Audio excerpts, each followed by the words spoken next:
Most common question बन रहा है कि जी पीपीडीटी वर्सेस टैट, पीपीडीटी और टीएटी जो साइकोलॉजिकल टेस्ट में पहला साइकोलॉजिकल सीरीज में पहला टेस्ट है टीएटी और डे 1 रिपोर्टिंग वाला पीपीडीटी, इन दोनों में क्या अंतर है? पहली चीज तो ऐसा समझे कि पीपीडीटी पहले कोई टेस्ट नहीं होता था, इट वाज ओनली इंडक्टेड इन 1998। जो स्लाइड बनाई जाती है उसके 3 अलग अलग सीन्स रखे जाते हैं, observation scene, perception scene and imagination scene. PPDT की स्लाइड को देखेंगे तो वो थोड़ी पिक्चर ब्लर होती है। क्या पीपीडीटी में बाहर के कैरेक्टर्स जोड़े जा सकते हैं? नहीं जोड़े जा सकते। पीपीडीटी की कोई भी स्लाइड ऐसी नहीं होगी जिसमें अनकाउंटेबल नंबर ऑफ कैरेक्टर्स या बिना कैरेक्टर के पिक्चर दिखा।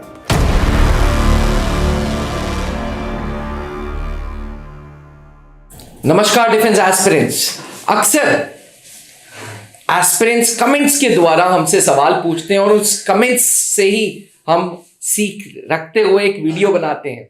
एस्पिरेंट्स एसएसबी सीरीज पे एक मोस्ट कॉमन कमेंट जो आ रहा है वो ये आ रहा है कि सर पीपीडीटी और टीएटी जो साइकोलॉजिकल टेस्ट में पहला साइकोलॉजिकल सीरीज में पहला टेस्ट है टीएटी और डे 1 रिपोर्टिंग वाला पीपीडीटी, इन दोनों में क्या अंतर है? कहीं ना कहीं दोनों में कहानियां लिखनी पड़नी है, कहीं ना कहीं दोनों में थॉट प्रोसेस इन्वॉल्व है, दिमाग इन्वॉल्व है, कहीं ना कहीं दोनों में ऑफिसर लाइक क्वालिटीज ढूंढी जा रही हैं। तो एक मोस्ट कॉमन क्वेश्चन बन रहा है कि जी पीपीडीटी वर्सेस टैट का क्या अप्रोच होना चाहिए? तो चलिए SSB expert captain SK sir से पूछते हैं कि क्या डिफरेंस है पीपीडीटी और टैट में, और कैंडिडेट के लिए, क्योंकि उसको कहानी लिखनी है पीपीडीटी में भी, उसको स्टोरी लिखनी है टीएटी में भी,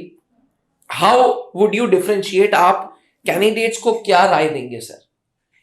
अच्छा देखिए सर, ऐसा है ना, पीपीडीटी और टीएटी को अगर जो बच्चे सवाल पूछ रहे हैं जी, पहली चीज तो ऐसा समझे कि पीपीडीटी पहले कोई टेस्ट नहीं होता था, it was only inducted in 1998।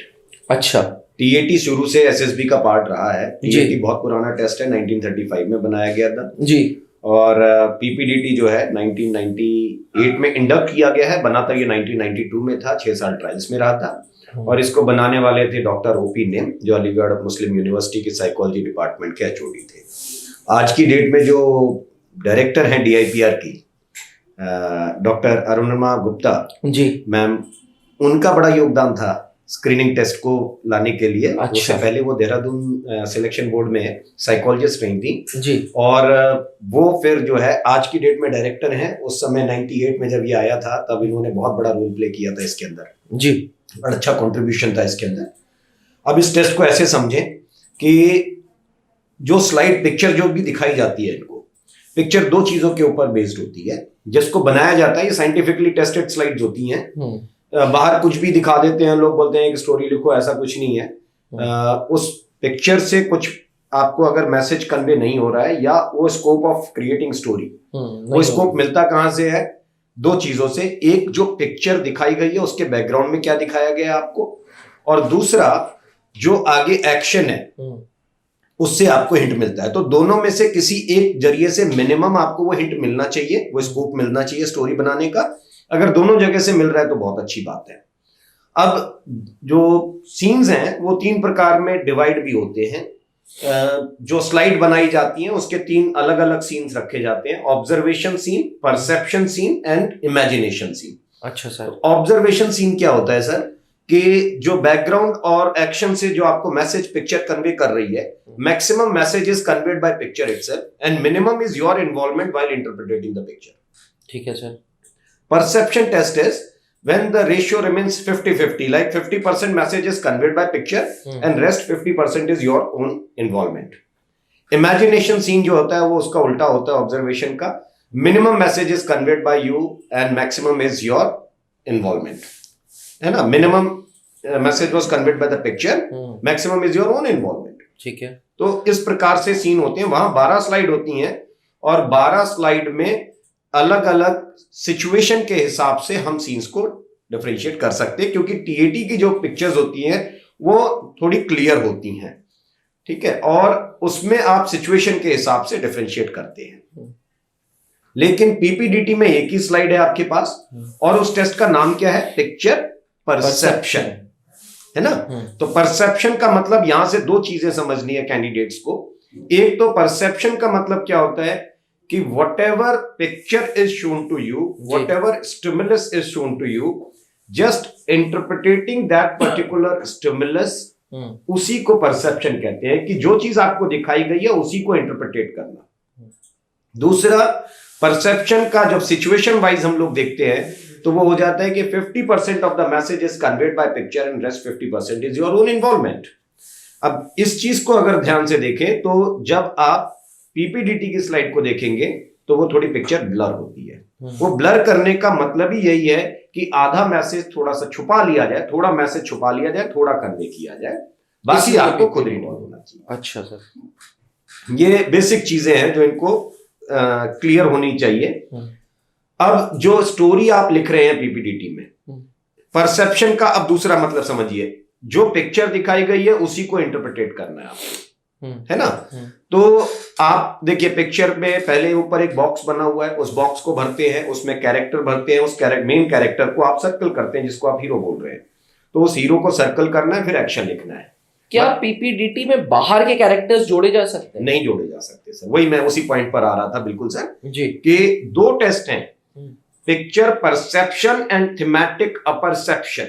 Perception और अपरसेप्शन का डिफरेंस क्लियर नहीं होता है बहुत सारे कैंडिडेट्स को जी। परसेप्शन का मतलब होता है जो पिक्चर दिखाई गई है जी, उसी को इंटरप्रिटेट करिए, क्योंकि वहां पर आपको मेन कैरेक्टर को सर्कल करना है। अच्छा, बाहर से कैरेक्टर कैसे लाएंगे, फिर सर्कल किसको करेंगे? यानी कि पीपीडीटी में no outsider characters are allowed. No, PPDT की स्लाइड जब बनाई जाती है तो उसकी 2-3 कंडीशंस बहुत क्लियर हैं सर। एक, पीपीडीटी की कोई भी स्लाइड ऐसी नहीं होगी जिसमें अनकाउंटेबल नंबर ऑफ कैरेक्टर्स या बिना कैरेक्टर के पिक्चर दिखा दी जाए। कैरेक्टर का होना जरूरी है और कैरेक्टर्स काउंटेबल होंगे जी, एक चीज। दूसरी चीज, पीपीडीटी की कोई भी स्लाइड ऐसी नहीं बनाई जाएगी जिसमें सभी कैरेक्टर्स का मूड नेगेटिव रखा जाए। कम से कम एक कैरेक्टर का मूड या तो चेहरा छुपा दिया जाएगा जी, या उसको न्यूट्रल रखा जाएगा। मिनिमम ये स्टैंडर्ड्स हैं। 100% नेगेटिव पिक्चर नहीं आएगी पीपीडीटी में, ठीक है? ये है पहले दिन का। अपरसेप्शन का मतलब क्या होता है? अपरसेप्शन का मतलब हो गया कि आप अपने आप को इन्वॉल्व करते हुए, अपने आप को उस पिक्चर में देखते हुए फिर कहानी को या उस पिक्चर को इंटरप्रिटेट करना। तो यहां जरूरत पड़े तो आप कैरेक्टर को बाहर से ला सकते हैं, मगर ये क्योंकि 2 कैटेगरी है सर। ऐसा आपको कई लोगों ने बोला होगा, आपने सुना कि यहाँ भी बाहर से कैरेक्टर नहीं लाना, है ना? ये बिल्कुल ये अपरसेप्शन टेस्ट के लिए अप्लाई नहीं होता है। अच्छा, अपरसेप्शन टेस्ट का मतलब है, मैं आपको इसको छोटा सा एक एग्जांपल दूं सर। जैसे बहुत सारी ऐसी स्लाइड है जहां पर कैरेक्टर दिखाया ही नहीं गया। एक पुरानी सी तोप रखी हुई है, फुटप्रिंट्स दिखाए हुए पीछे की तरफ जा रहे हैं, या एक टेबल रखी हुई है, 4 कुर्सियां रखी हुई हैं, कप एंड सॉसर रखे हुए, कैरेक्टर कोई नहीं है। एक बुलेट कार्ड पीछे से दिखाई हुई है और कैरेक्टर कोई नहीं दिखाया। तो जहां कोई आपको कैरेक्टर दिखाया ही नहीं गया, तो क्या आप बिना हीरो के पिक्चर बना रहे हैं? नहीं, तब तो आप बाहर से लेकर के आ रहे हैं। सिमिलरली आपको अगर पिक्चर में कोई ऐसा कैरेक्टर दिख रहा है जो आपसे मैच नहीं करता है, जिसमें आप अपने आप को नहीं देख पा रहे हैं, तो आप कैरेक्टर को बाहर से ला सकते हैं। अच्छा, जैसे कोई एक आपको पिक्चर दिखा दी जाए कि एक इंसान बाहर बैठ करके ही इज अ बेगर, वो भीख मांग रहा है मंदिर की सीढ़ियों के नीचे बैठ करके, एक ही कैरेक्टर है। अब उसको देखने के बाद आप उसको हीरो बनाने लग जाएंगे, ये थोड़ा सा मुश्किल है क्योंकि उसमें अपने आप को हम देख नहीं पा रहे हैं सर, है ना? जी। तो क्या है कि फिर आप कैरेक्टर को बाहर से लाते हैं। दूसरा, अगर किसी को हमने बोल दिया कि आप बाहर से कैरेक्टर लेकर के आ सकते हैं, अब ये गाइडेंस और मिसगाइडेंस वाली बात आ जाएगी यहां पर, क्योंकि बहुत सारे लोग क्या है कि यही चिपकाने शुरू कर देंगे कि बाहर से कैरेक्टर लेकर के आ जाइए, बाहर से नहीं लेकर के आइए। अब जब एक किसी को यह पता चल गया कि बाहर से कैरेक्टर लेकर के आ सकते हैं, तो वो उसको ग्रांटेड लेते हैं कि वो हर दूसरी पिक्चर में बाहर से कैरेक्टर लेकर के आ जाएगा। अगर आपके पास ऐसा कोई स्कोप है उस पिक्चर में जिसमें आप अपने आप को देख सकते थे और फिर आप कैरेक्टर बाहर से लेकर के आ रहे हैं, इसका मतलब है कि ये प्री कंसीव्ड आइडिया है, ये पहले से सोची समझी कहानी है, आप कहानी में पिक्चर को फिक्स करने की कोशिश कर रहे हैं, पिक्चर से कहानी को इंटरप्रिटेट नहीं कर पा रहे हैं। ये डिफरेंस है। ओके ओके, तो मोटा मोटा सर टीएटी में हम बाहर के कैरेक्टर्स की हेल्प ले सकते हैं इफ रिक्वायर्ड, जिसमें हमें मूड तो नहीं लिखना होता, नहीं आगे कैरेक्टर्स का क्या मूड है, क्या इन कैरेक्टर्स का क्या सेक्स है, कैसे मूड है। टीएटी में आप बॉक्स नहीं भरते हैं, एक्शन नहीं लिखते हैं।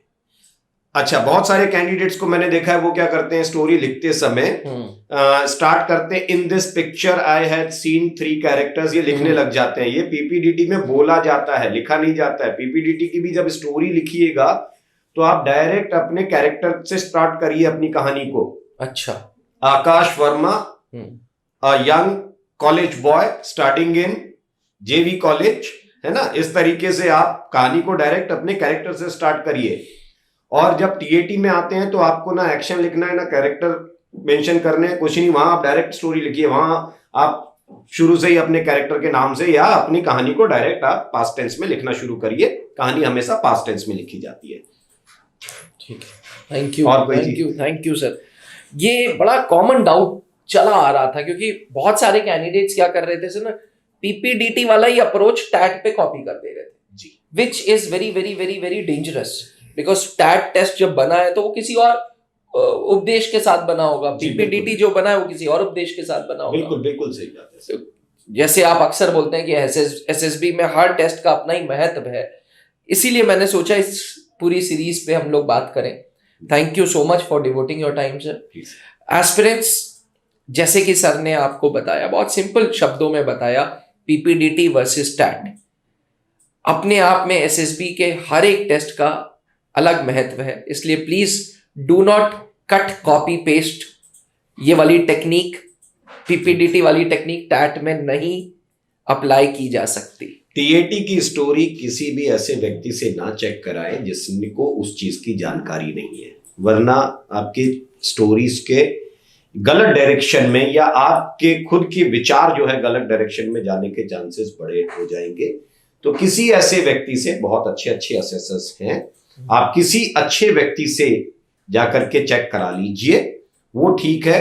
किसी अनट्रेंड व्यक्ति से, क्योंकि आजकल एक बड़ा कल्चर ये है सर कि जो 5 बार 3 बार कॉन्फ्रेंस आउट हो गया उसने अपना ही शुरू कर दिया, वो भी साइकोलॉजिस्ट बन गया है।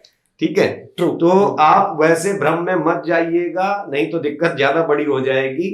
तो आप कोशिश करिए किसी टीएटी की स्टोरी, क्योंकि पीपीडीटी की स्टोरी में तो नरेशन प्लेज इंपॉर्टेंट रोल जी, तो टीएटी में स्टोरी, टीएटी में हर एक स्टोरी पढ़ी जाएगी आपकी, और उसमें बारीकी देखना बहुत जरूरी है। समझदार बनिए, आप डिफेंस एस्पिरेंट्स हैं, सही जगह पे सर्विसेज सिलेक्शन बोर्ड इंटरव्यू की गाइडेंस लीजिए।